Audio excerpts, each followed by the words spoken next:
Hello నమస్తే, నేను రాజేష్ శర్మ. తెలంగాణలో నిరుద్యోగులు ఉన్నట్టుండి వీధి పోరాటాలు ప్రారంభించారు.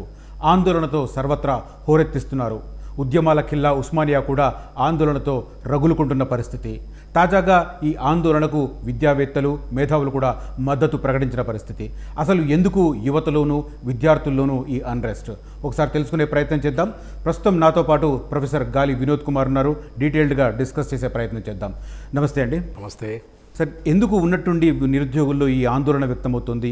ఈ పరిస్థితి ఎందుకు ఆందోళన దిశగా మళ్ళుతున్న సంకేతాలు కనిపిస్తున్నాయి? అంటే ఉన్నట్టుండి జరగలేదండి. ఇది వాళ్ళు నిరుద్యోగులు తమకు 2 లక్షల ఉద్యోగాలు హామీ ఇచ్చారు. వీళ్ళు గ్యారంటీగా మేము అమలు చేస్తాము, క్యాలెండర్ ప్రకటిస్తాము, 100 డేస్లోనే అమలు చేస్తాము అని చెప్పేసి కాంగ్రెస్ పార్టీ చెప్పిన దాన్ని ముఖ్యంగా రాహుల్ గాంధీ గారు వచ్చి చిక్కడపల్లి లైబ్రరీలో కూర్చొని విద్యార్థులందరికీ చెప్పితే నిరుద్యోగులందరికీ హామీ ఇచ్చిన తర్వాతనే వాళ్ళు ఒక నమ్మకం ఏర్పడింది. రేవంత్ రెడ్డి మీద ఏం నమ్మకం లేదు వాళ్ళకి. ఎందుకంటే రేవంత్ రెడ్డి తెలంగాణ ఉద్యమకారుడు ఏం కాదు, లేదంటే రేవంత్ రెడ్డి పెద్ద తురుముఖనేం కాదు. ఇక్కడ రేవంత్ రెడ్డి ఏంటంటే ఆయన కాంగ్రెస్ పార్టీలో ఆయన లాబింగ్లతో తెచ్చుకున్నాడు, ఆయన అధికారం తెచ్చుకున్నాడు. కానీ అధికారం ఎట్లా వచ్చింది అనేది ఇంపార్టెంట్. అసలు 34 సీట్లు ఓడిపోయే సీట్లు ఉండేది, 34 సీట్లు. ఇవాళ ఏఐసిసి చాలా స్పష్టంగా మనం ఓడిపోబోతున్నాం అనే సంకేతాలు ఇచ్చింది. ఆ పరిస్థితులలో ఇలా నిరుద్యోగులను రెచ్చగొడితే తప్ప మనకు సీట్లు రావు అని చెప్పేసి వాళ్ళు డిసైడ్ అయిన తర్వాత అప్పుడు మేధావులని, నిరుద్యోగులని వీళ్ళందరినీ ఒక కూటమిగా ఏర్పాటు చేసేసి మొత్తము అందరికీ వాళ్ళ భరోసా ఇచ్చి మేము ఖచ్చితంగా వస్తే అమలు చేస్తాము ఈ 2 లక్షల ఉద్యోగాలు అని చెప్పేసి, ఆ జాబ్ క్యాలెండర్ ఇస్తామని చెప్పేసి కోదండరామ్ గారు, ఆకునూరు మురళి, తర్వాత బల్మూరి వెంకటు, రియాజు వీళ్ళందరూ కూడా వచ్చేసి మేము మాది హామీ అన్నారు. అప్పుడు నమ్మిర్రు. దానికి రాహుల్ గాంధీని తీసుకొచ్చారు, రాగలిగారు. రాహుల్ గాంధీ వచ్చిన తర్వాత నమ్మకం వచ్చింది వాళ్ళకి. ఎప్పటిదాకా వీళ్ళతో నమ్మకం లేదు. వచ్చాయి రాహుల్ గాంధీ కదా, అంత జాతీయ నాయకుడు చెప్పినాక కాదా, వీళ్ళదేముంది, రేపు అమలు చేయమంటే చేయాల్సిందే కదా అనుకున్నారు వాళ్ళు. సో అది కాస్త రివర్స్ అయింది. వచ్చి 100 రోజులు అయిపోయింది, దానికి ఊసు లేదు, దాని క్యాలెండర్, జాబ్ క్యాలెండర్ ప్రకటన సరిగ్గా. ఓవరాల్గా 6 నెలల కాలం తీసుకుంటే దగ్గర 3 నెలల కాలం ఈ పార్లమెంట్ ఎన్నికల కోడ్ దాంతోనే పోయింది. అట్లాంటప్పుడు ఇంకొద్దిగా దానికి ఏం సంబంధం ఉంటుందండి? నేను ఒకటి ఎన్నికల కోడ్ ఉంది అనుకుందాం. ఫర్ ఎగ్జాంపుల్ ఎన్నికలు వచ్చినాయి, కానీ నోటిఫికేషన్లు ఇవ్వడానికి ఎన్నికల కోడ్కి ఏం సంబంధం? నోటిఫికేషన్లు ఇవ్వచ్చు, నువ్వు ఎప్పుడు ఫిలప్ చేస్తావు? నోటిఫికేషన్లు ఇచ్చి ఎన్నికలు అయిన తర్వాత ఫిలప్ చేస్తావు.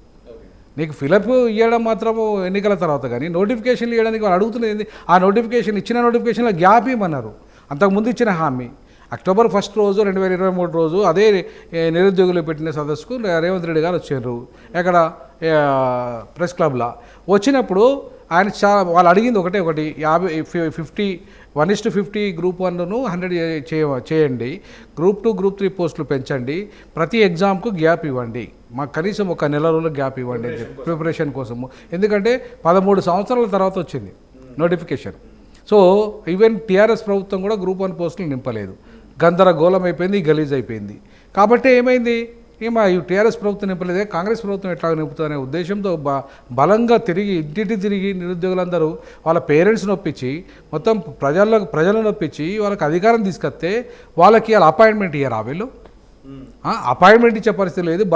ఈవెన్ కోదండరామ్ అపాయింట్మెంట్ ఇయ్యాడు, బల్మూరి వెంకట్ ఇయ్యాడు, రియాజ్ ఇయ్యాడు, ఇంకా ఇష్టం ఉన్నట్టుగా వాళ్ళు ఏం ప్లాట్ఫామ్ కావాలని మాట్లాడుతున్నారు. మరి ఊరుకుంటారా పిల్లలు? తెలంగాణ ఉద్యమం నేర్పిందండి చైతన్యం అంటే ఎట్లుంటుందో. తెలంగాణ ఉద్యమంలో ఎంత ఉవ్వెత్తున లేచిండ్రు, ఉద్యమించిండ్రు. అట్లాంటి చైతన్యం ఉన్న గడ్డ మీద నువ్వు అనవసరంగా హామీలు ఇచ్చి వదిలిపెట్టి దూకుంటారా? అంటే స్టెప్ బై స్టెప్ చేస్తున్నట్టుగా కనిపించట్లేదు. ఎందుకంటే డిఎస్సి 11,000 పోస్టులతో డిఎస్సి ప్రకటించారు. స్టెప్ బై స్టెప్ చేస్తున్నారని అనుకోవచ్చు కదా. నేనేమంటానంటే గ్యాప్ లేదు. మీరు చూడండి ఒకసారి జాబ్ క్యాలెండర్. ఇప్పుడు వాళ్ళు ఇచ్చిన నోటిఫికేషన్ 15 నెలలకు ఒక ఎగ్జామ్ ఉంది, 15 నెలలకు ఒక ఎగ్జామ్ ఉంది. ఎట్లా అండి? ఇప్పుడు కనీసం ప్రిపరేషన్కి గ్యాప్ ఉండాలి కదా. ఇప్పుడు గ్రూప్ 1 పోస్ట్ పోన్ అడిగిండు వాళ్ళు, మీరు ఈయనన్నారు పోస్ట్ పోను. గ్రూప్ 1 పోస్ట్ పోన్ ఇవ్వకపోయినా పర్వాలేదు, రాసిండ్రు కదా పిల్లలు. అడిగితే మీరు ఇయ్యను అని చెప్పిన తర్వాత రాసిండ్రు. కానీ మిగతా ఎగ్జామ్స్ అయితే ఇప్పుడు డిఎస్సి డిసెంబర్తో ఉంది కాబట్టి మాకు ఈ మధ్యలో గ్యాప్ ఇవ్వండి. జూన్లో అయిపోయిన తర్వాత డిసెంబర్ 6 నెలల టైం ఉంటుంది కదండి. మధ్యలో నెలకోటి పెట్టండి. నెలకు ఒకటి పెట్టుకుంటా, కనీసం 2 నెలలకు ఒకటి పెట్టుకుంటా పోతే వాళ్ళకి ఏంటంటే ప్రతి ఎగ్జామ్ వాళ్ళు రాసుకోవచ్చు. ప్రతి ఎగ్జామ్లో వాళ్ళ అవకాశం నువ్వు ఇచ్చే జీతం ఉద్యోగాలు ఏంటంటే 5,600 మొత్తం ఓవరాల్గా గ్రూప్ 1, గ్రూప్ 2, 3 అన్నీ కలుపుతాయి. నువ్వు 5,600 ఉద్యోగాలు ఉన్నది 30 లక్షల మంది నిరుద్యోగులు. ఓయ్ అవకాశం ఇస్తే తప్పేందండి, నాకు అర్థం కాలే.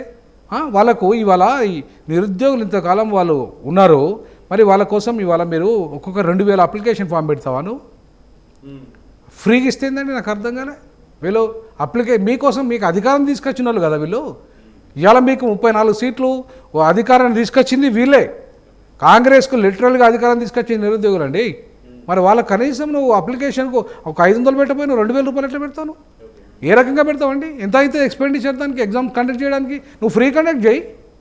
ఆల్రెడీ గ్రూప్ అనే గతంలో గందరగోళం జరిగింది కదా, వాళ్ళు అన్యాయం గురైనరు కదా, మరి నువ్వని న్యాయం చేయాలి కదా.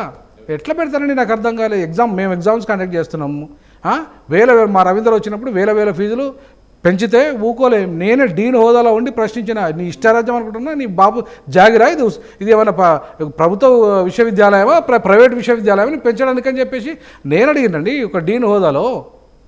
విద్యార్థులు అడగరా?